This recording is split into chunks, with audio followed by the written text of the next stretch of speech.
బాలనటులుగా వెండితెరపై entry ఇచ్చి ఆ తర్వాత హీరో హీరోయిన్లుగా వెలుగొందిన వారు చిత్ర పరిశ్రమలో ఎందరో. ఇలాంటి వారిలో తరుణ్ ఒకరు. నటి రోజారమణి, దర్శకుడు చక్రపాణిల కుమారుడే తరుణ్. స్వతహాగా తల్లిదండ్రులిద్దరూ సినీ రంగానికి చెందిన వారే కావటంతో ఆయనకు చిన్నతనంలోనే అవకాశాలు వచ్చాయి. బాల్యంలోనే జాతీయ అవార్డు సైతం అందుకున్న ఘనత తరుణ్ది. 1990లో నరేష్ హీరోగా వచ్చిన మనసు మమత ద్వారా బాలనటుడిగా ఎంట్రీ ఇచ్చిన ఆయన ఫస్ట్ మూవీతోనే అందరి అభిమానాన్ని సొంతం చేసుకున్నారు. తరుణ్ జీవితాన్ని మలుపు తిప్పిన సినిమా అంజలి. క్రియేటివ్ జీనియస్ మణిరత్నం దర్శకత్వంలో వచ్చిన ఆ చిత్రంలో తరుణ్ బాలనటుడిగా ఇరగదీసేశాడు.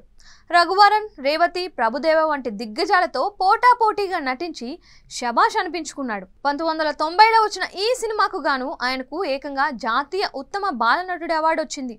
ఆ తర్వాత ఏ సినిమాలో బాలనటుడి క్యారెక్టర్ ఉన్నా తరుణ్ కావాల్సిందే. దీంతో సౌత్లో మోస్ట్ వాంటెడ్ చైల్డ్ ఆర్టిస్ట్గా నిలిచాడు. కెరీర్లో పీక్లో ఉన్న సమయంలో చదువుపై ఫోకస్ పెట్టిన తరుణ్ కొన్నాళ్ళు సినిమాలకు బ్రేక్ ఇచ్చాడు. ఉషా కిరణ్ మూవీస్ బ్యానర్ ఆయన్ను హీరోగా పరిచయం చేసింది. అదే నువ్వే కావాలి సినిమాతో.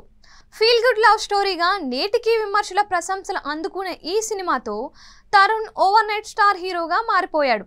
ఫస్ట్ మూవీతోనే లవర్ బాయ్ ఇమేజ్ను సొంతం చేసుకున్నాడు.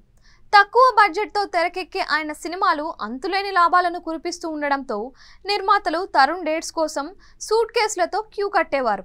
ఆ వెంటనే ప్రియమైన నీకు, నువ్వు లేక నేను లేను, నువ్వే నువ్వే, నిన్నే ఇష్టపడ్డాను, ఎలా చెప్పను, సోగ్గాడు వంటి విజయాలతో తరుణ్ క్రేజ్ ఎక్కడికో వెళ్ళిపోయింది. అమ్మాయిలైతే తమ బాయ్ ఫ్రెండ్ తరుణ్లా ఉండాలని కోరుకునేవారు అన్న అతిశయోక్తి కాదు.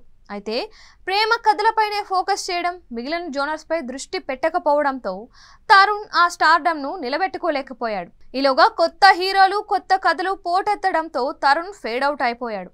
అసలే సక్సెస్ వెంట పరుగులు తీసే చిత్ర పరిశ్రమ తరుణ్కు ప్లాపులు వచ్చేసరికి ఆయన వైపు కన్నెత్తి కూడా చూడలేదు. తన కెరీర్ అలా అవ్వడానికి కారణాలపైన ఆయన పలు ఇంటర్వ్యూల్లో చెప్పుకొచ్చారు. తాజాగా ఓ ఛానల్తో తరుణ్ మాట్లాడుతూ నువ్వే కావాలి ఓ ట్రెండ్ సెట్టర్ మూవీ అని, అందుకే తాను చేసే తదుపరి సినిమాలు కూడా అదే స్థాయిలో ఉంటాయని నమ్మి జనం థియేటర్లకు వచ్చేవారని, కానీ ఆ చిత్రాలు అంచనాలను అందుకోకపోవడంతో వరుస ప్లాపులు ఎదురయ్యాయని చెప్పారు. ఇక తన తల్లి రోజారమణి జోక్యం ఎక్కువ కావడం వల్లే తన కెరీర్ నాశనమైంది అంటూ జరుగుతున్న ప్రచారం పైన తరుణ్ క్లారిటీ ఇచ్చారు. తన వద్దకు కథలు వస్తే ఫ్యామిలీతో డిస్కస్ చేసేవాడినని, కానీ సినిమా చేయాలా వద్దా అనే నిర్ణయం మాత్రం తనదేనని ఆయన స్పష్టం చేశాడు. అయితే తన కెరీర్ను మళ్ళీ నిలబెట్టే ఒక్క హిట్ కోసం తరుణ్ ఇప్పటికీ ఫైట్ చేస్తూ ఉండడం విశేషం. ఇప్పుడు లవ్ స్టోరీస్ ట్రెండ్ నడవటం లేదు, వారసులు పెరిగారు, పైగా యాక్షన్ మూవీస్కు తన కటౌట్ పనికిరాదు.